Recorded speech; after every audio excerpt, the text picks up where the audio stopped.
भोजन को लेकर। हम में से कितनी आत्माएं हैं जो वास्तव में भोजन करते हुए बाबा की याद में रहती हैं? अपना हाथ उठाएं ज़रा, जो एकदम प्रॉपर ढंग से बाबा की याद में रह के भोजन बनाती हैं और भोजन करते हैं। 4-5-6 आत्माएं हैं, बाकी भूल जाते हैं ना, है ना। एक्चुअल में जो ज्ञान के पॉइंट अभी हम यहाँ सुन रहे हैं, ये कोई नई नहीं है आपके लिए, ये कोई ऐसी बात नहीं है, ये बात पहले किसी ने बताई नहीं है ना। लेकिन हम सब जानते हैं, हम सब कुछ जानते हैं, भोजन को चार्ज कैसे करना है हम जानते हैं, लेकिन ज्ञान की विस्मृति हो जाती है। ठीक है, जैसे सुनते हैं तो ज्ञान की स्मृति आ जाती है।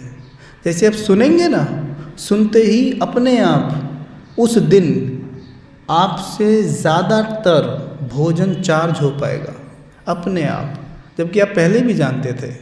इसलिए ज्ञान रेगुलर अपने मन को सुनाते रहना चाहिए।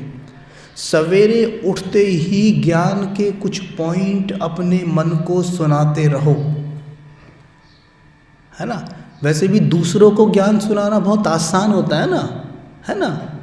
तो ऐसे ही समझ लीजिए कि मैं मन को ज्ञान सुना रहा हूँ, अपने मन को ही सही।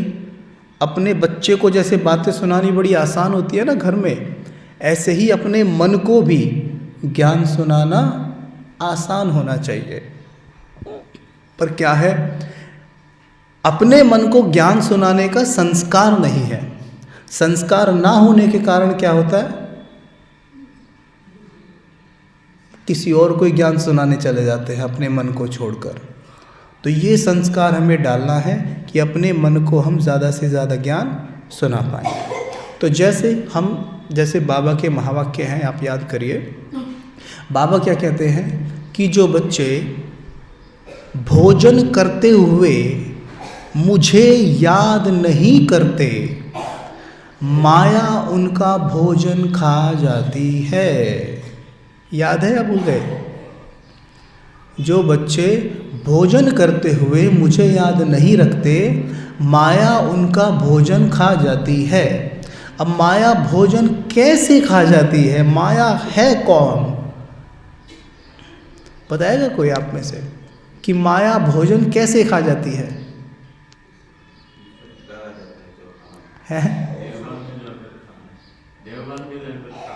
देवान में रह के खाते हैं, तो माया कैसे खा जाती है उसे? भोजन तो वहीं रखा रहता है, हमारे पेट में भी जाता है, लेकिन माया कैसे खा गई उसे? तो मैं खाती कैसे? भोजन तो वहीं रखा है ना।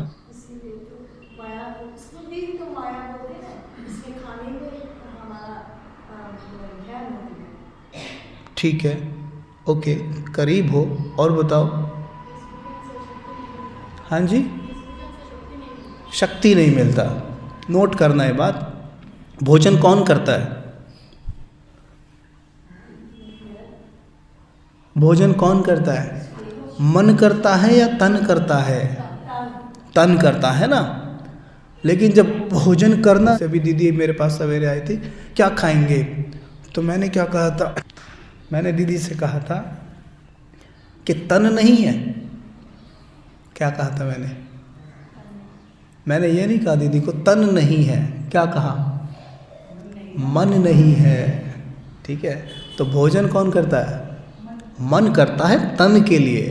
ठीक है, मन करता है तन के लिए भोजन, और मन ही क्या करता है? थॉट भी मन ही चलाता है, मन ही विचार भी चलाता है, और मन ही भोजन भी करता है। भोजन करते हुए जैसे भी मेरे विचार चल रहे हैं, वही विचार शक्तिशाली बन रहे हैं। नोट करना है पॉइंट, याद रहेगा। भोजन करते हुए जो विचार मेरे चल रहे हैं, वही विचार बलवान बन रहे हैं। अब भोजन मेरे सामने आया, और आते ही मैंने विचार शुरू कर दिया, क्या? नहीं, वो तो ऐसे नहीं करेगा, वो उसे तो मैं देख लूँगा, उसे तो बताऊँगा। अच्छा, उस दिन बोल रही थी ना मुझे ऐसे। ये सब जो चल रहा है ना, अब यही बलवान बन रहा है। अब नोट करना कि भोजन करते हुए जैसे हमारे विचार चलते हैं ना, पूरे दिन हमारे विचार लगभग वही चलते रहते हैं। आज आप नोट करना, क्या मैंने कभी नोट किया कि भोजन करते हुए जैसे जो विचार चल रहे हैं भोजन करते हुए, लगभग वही विचार आपको पूरे दिन पकड़ के रखते हैं। तो क्या बाबा ऐसे ही है? हर मुरली में रोज बोलता है कि बच्चे मेरी याद में भोजन करो करो करो। सोचिए तो ऐसा क्या हो गया, बाबा रोज एक चीज़ के पीछे पड़ा रहता है, बच्चे मेरी याद में भोजन करो करो करो। और हम क्या करते हैं, भोजन आया, कई हम में से कई तो कुछ भी नहीं करते, वो तो एकदम अलग ही पार्ट हो गया। कुछ ऐसा करते, सामने आया देखा भोजन को देखा और हो गए शुरू। फिर फ़ोन आया, फ़ोन पे इधर उधर बात चलती रहती है, खाना चलता रहता है। अब वो सारी बातें भी तो उसमें ही जा रही है ना जो आप कर रहे हो, और उन बातों का जो फ्रीक्वेंसी लेवल है कितना लो है वो तो हम जानते ही हैं। हाई तो नहीं है, हाई तो इनका ही है कि मैं शुद्ध पवित्र आत्मा हूँ। हाई है लो है? हाई है। मैं सदा सुखी हूँ, हाई है लो है ना? मैं एक महान आत्मा हूँ, सदा सुखी हूँ, सब सुखी रहें, सबको भोजन प्राप्त हो, सब हाई है ये। और लो क्या हो जाता है फिर?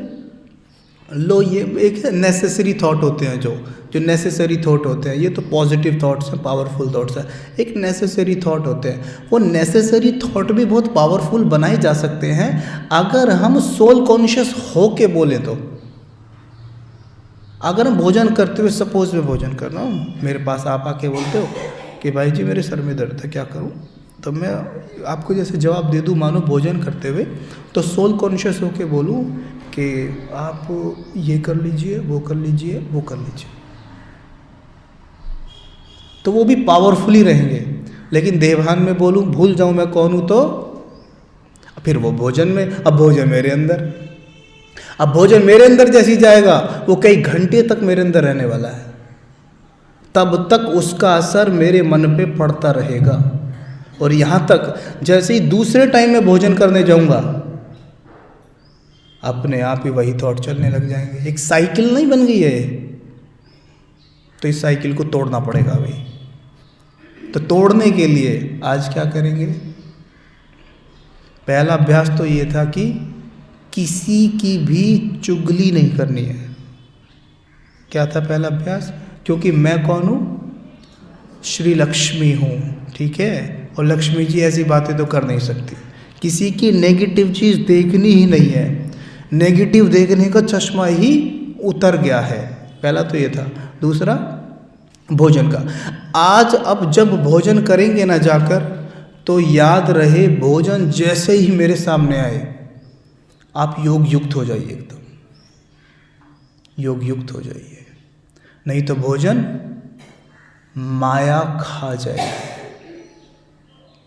ठीक है? मतलब कमी कमजोरियां खा जाएंगी, भोजन में कमी कमजोरी वाले थॉट मिल जाएंगे, और वो मिलते ही अंदर जाएंगे और वो दिन भर मुझे खाते रहेंगे, तो माया ऐसे खाएगी, ठीक है? तो अभी हम इस अभ्यास को भी कर लेते हैं थोड़ा सा। इसमें हम क्या देखेंगे कि जो हम रोज़ करते हैं, जिस भी स्थान पे आप बैठ के भोजन करते हो, जो भी करते हो, उसी स्थान पर पहुंच जाएंगे, भोजन हमारे सामने आएगा। लेकिन आज उसे करने का तरीका अलग होगा, और उसके लिए हम अपने माइंड की प्रोग्रामिंग कर रहे हैं बस, ठीक है? फाइन, चलें। हम यहाँ बैठे हैं तो क्या करने के लिए बैठे हैं? माइंड की प्रोग्रामिंग। और जब कोई काम संगठन में किया जाता है तो उसमें मेहनत नहीं लगती। इस सेंटर को झाड़ू लगाने की सेवा को अकेले को दे दी जाए तो क्या होएगा? हो सकता है पसीना छूट जाए और नेगेटिव थॉट चलने शुरू हो जाए, है ना? वहीं पर अगर इस सेंटर की सफाई के लिए जितनी माताएं बैठी हैं, जितने भाई बैठे हैं, सबको बोल दिया जाए तो कैसे हो जाएगा? पता ही नहीं पड़ेगा ना। संगठन का बल इसको कहते हैं। वैसे ही जब यहाँ बैठे हैं, अब घर में बैठ के अकेले करेंगे ये बिल्कुल कर सकते हैं, लेकिन पहले संगठन में बैठकर माइंड को थोड़ी लिफ्ट दे दीजिए, लिफ्ट दे दीजिए, और जैसे घर जाके करेंगे कर पाएंगे। लेकिन अभी सीधा घर जाके अकेले करेंगे शायद हो सकता मुश्किल हो। ठीक है। इसलिए हम लोग भट्टी में बैठते हैं। भट्टी का मतलब है संगठित रूप से बैठना। कई बार हम सोचते हैं नहीं ठीक है, कोई नई बात थोड़ी ना बताएंगे, नई बात थोड़ी ना सिखाएंगे, वो तो हम जानते ही हैं, ठीक है चलो यहीं से कर लेते हैं, चलो ऑनलाइन देख लेते हैं, यार यहीं पे तो चल ही रहा है। लेकिन वहाँ संगठन नहीं मिलता। संगठन के लिए सेंटर पे आते हैं, ठीक है। और सबसे बड़ी बात, अब जैसे ही हम अभ्यास के लिए कमांड देंगे तो सारी आत्माएं एक ही अभ्यास कर रही होंगी।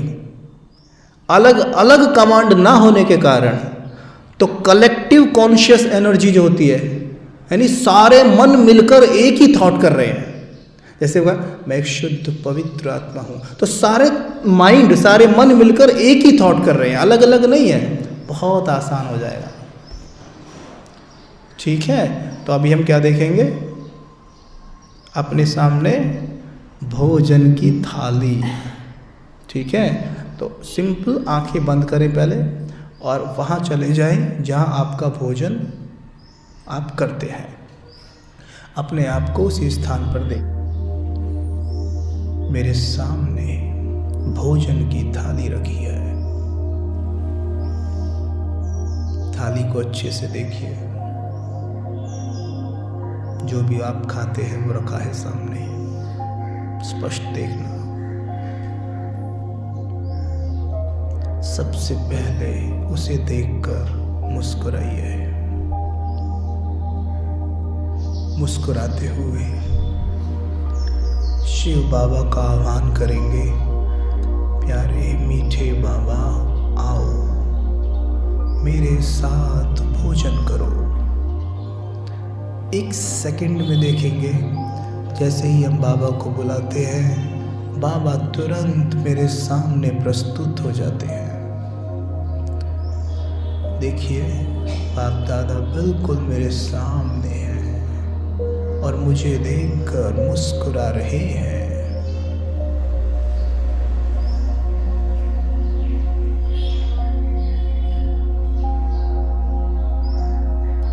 मुस्कुराते हुए मेरे सामने बैठे हैं। बाप दादा के अंग अंग से प्रकाश निकल रहा है। अब एक निवाला आप थाली से लेते हैं, उसे बाबा को खिलाते हैं और सोचिए भगवान का जूठा अगर हम खाएं तो उसमें भी कितनी शक्ति भरी है। ये अभ्यास कर सकते हैं कि पहले बाबा को खिलाते हैं, उसी निवाले को स्वयं खाते हैं, एकदम मौन में, साइलेंस में। ये भोजन में अथाह शक्तियां भरी हुई हैं। ये भोजन नहीं, ये दवा है जो दुआओं से भरा है,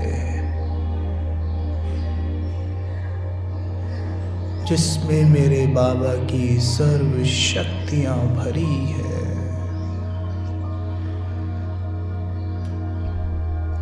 बाबा को दिल से मैं शुक्रिया करूं। सोचो दुनिया में ऐसे लोग भी हैं जिन्हें भोजन प्राप्त नहीं होता और हम इतने तरह के भोजन कर रहे हैं। हम कितने भाग्यशाली हैं। शुक्रिया करें बाप दादा को।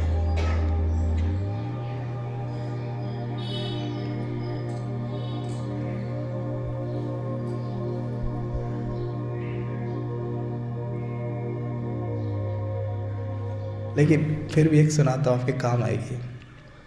एक बार ना, आपने सुनी है वैसे ये, पर इसे याद रखना। सुनी तो सब ने है, लेकिन याद रखने की चीज़ होती है। कुछ भी नया नहीं सुन रहे हम। एक बार एक राजा के पास मंत्री था। ये मंत्री ना हर बात पे बोलता था, बहुत बढ़िया जी, बहुत बढ़िया, सब बहुत बढ़िया, फर्स्ट क्लास, ऐसे बोलता था। ठीक है, अब राजा अपनी म्यान से तलवार निकाल रहे होते हैं और तलवार जैसे निकालते हैं ना उनकी अंगुली कट जाती है। अंगुली कटते ही उससे खून निकलने लगता है। जैसे ही खून निकलता है तो राजा को देख के कहता है मंत्री, बहुत बढ़िया जी, बहुत बढ़िया, बहुत बढ़िया, बहुत बढ़िया। अब राजा को गुस्सा आता है, अरे मेरी अंगुली कट गई, ये कह रहा है बहुत बढ़िया, बहुत बढ़िया, इसको जेल में डाल दो। उसको जेल में डाल दिया। जैसे जेल में डाला, जेल में डालने के बाद राजा चले गए शिकार करने। जैसे वहाँ शिकार कर रहे थे तो वहाँ के आदिवासी लोग किसी को खोज रहे थे, किसी मनुष्य को जिसकी बलि वो देवी को दे सके, चढ़ा सके। उन्हें राजा मिल गया। उन्होंने राजा को उठाया, कंधे पे ले गए, अपने शोर शराबा करते हुए। राजा काँप रहा है, डर के मारे रो रहा है, चिल्ला रहा है। जैसे वहाँ लेके पहुँचे, गर्दन रखी नीचे और तलवार ऊपर से ऐसे लाई। जब यहाँ तक तलवार आई तो किसी की नज़र पड़ी कि भाई राजा की अंगुली कटी हुई है, ये खंडित है। तो उन्होंने बोला भाई ये बलि नहीं दी जा सकती, ये खंडित है। तो उसको कैंसिल करा दिया गया, ठीक है। वो राजा बच गया। राजा जैसे ही बचा, दौड़ा दौड़ा वापस आया, अपने महल में आया, आके बोला कि जल्दी करो, उसे बाहर निकालो। पहले सही कहता था वो, बढ़िया है, बढ़िया है, सब बढ़िया है, बाहर निकालो। और मंत्री बाहर आया, उसने बताया सब कुछ मंत्री को, ऐसा ऐसा हुआ। कहता है राजा ने कहा चल ठीक है, मेरी अंगुली कटी, उसमें ये बढ़िया है, बच गया, लेकिन मैंने तुझे जेल में डाला, इसमें क्या बढ़िया है? तो कहता है राजा जी, उंगली आपकी कटी थी, मेरी नहीं। अगर मैं जेल में ना होता तो आपके साथ शिकार पे जाता, और शिकार पे जाता तो बलि मेरी दी जाती, आपकी नहीं, आप तो बच गए। कहता हाँ ये भी बढ़िया है। तो जब बेहद में आप सीन देखते हैं ना, आदि मध्य अंत, बाबा इसलिए बार बार मुरली में कहते हैं बच्चे तुम हो त्रिकालदर्शी, तुम हो त्रिकालदर्शी। इस लाइन का अर्थ क्या है? मुरली में रोज नहीं आता ये, तुम हो त्रिकालदर्शी। पहले तो मुझे समझ में ही नहीं आता था ये त्रिकालदर्शी, इतना भारी भरकम शब्द है, इसका मतलब क्या है? लेकिन देखो, त्रिकालदर्शी का मतलब है जो आदि मध्य अंत जानता है, जो पूरी पिक्चर को जानता है, और जो पूरी फिल्म को जानता है ना, वो कभी डिस्टर्ब नहीं हो सकता। वर्तमान में होंगे थोड़ा बहुत, लेकिन वो कभी डिस्टर्ब नहीं हो सकता, कभी नहीं हो सकता डिस्टर्ब, ठीक है। तो बाबा इसलिए कहते हैं आदि मध्य अंत। और आदि मध्य अंत एक अभ्यास में कवर होता है, वो है स्वदर्शन चक्र। जब 5 स्वरूप का अभ्यास करते हो ना, तो तीनों काल आपके माइंड में घूम जाएंगे, और जैसे ही घूमेंगे परिस्थिति सामने आएगी, आपको तुरंत याद आएगा, अरे मैं तो त्रिकालदर्शी हूँ, मैं तो ये था, मैं तो वो था, मैंने तो ये किया है, मैंने तो वो किया है। एकदम से हल्के हो जाओगे। तो जब भी डिस्टर्ब हो, हर सीन में कल्याण है। एक भी सीन ऐसा नहीं है इस ड्रामा में जिसमें कल्याण नहीं है। और सोच लो, ये तो कहानी थी, आप प्रैक्टिकल में आओ ना। आपके साथ जब कुछ भी ऐसे ऊपर नीचे हुआ और जब वो ठीक हो गया, ठीक होने के बाद क्या हम ये नहीं कहते हैं, अरे अगर वो चीज़ नहीं हुई होती ना तो आज मैं यहाँ ना पहुँचता? कहते हैं ना। इसका मतलब हर सीन कल्याणकारी है। जैसे कोई एक माता का उदाहरण है। एक माता ब्रह्मा बाबा के पास आई, रोती हुई, बाबा मुझसे बहुत बड़ा पाप हो गया है, मैं बहुत बड़ी पापी हूँ। तो बाबा ने कहा क्या हुआ बच्ची? बाबा जब वो बंटवारे हो रहे थे हिंदू मुस्लिम का, इस तरीके से कुछ दंगे वंगे हो रहे थे, तब की बात है। तो मेरे घर में आग लगा दी गई और मैं डर के मारे खिड़की से कूद गई बाहर। लेकिन जब मैं कूदी तो मेरे छोटे छोटे बच्चे थे, जैसे कोई 3 साल का, कोई 5 साल का, 2 बच्चे थे। मैंने उन्हें नीचे, वो बच्चे जैसे खड़े थे, मैंने उनके ऊपर पाँव रख के मैं बाहर कूद गई खिड़की से। बच्चे अंदर ही रह गए और बच्चे जल मरे। ठीक है, मैं बहुत बड़ी पापी हूँ, मुझसे बहुत बड़ा पाप हुआ है। तो बाबा ने एक ही शब्द में कहा कि बच्ची अगर वो ना हुआ होता ना तो तुम यहाँ ना आती, और यहाँ आना ही तुम्हारे जीवन में सबसे बड़ा कल्याण वाली बात। कई माताएं कहती हैं ना ज्ञान माने के बाद, मेरा पति मुझे बहुत मारता था, बहुत मारता है, बहुत मारता है। उस बात को लेकर वो कई बार पास्ट की बात को सोचकर हर्ट होती रहती है। पर ये नहीं सोचते अगर मारता नहीं, अगर प्यार ही करता रहता तो आप यहाँ आती ही क्यों है? आप यहाँ आती ही क्यों? आपको शिव बाबा से प्यार मिलता ही क्यों? आप शिव बाबा से प्यार करती ही ना, शिव बाबा को साजन कभी बनाती ही ना। अगर वो देहधारी ही इतना प्यारा साजन बना रहता तो यानी कि हर सीन में कल्याण।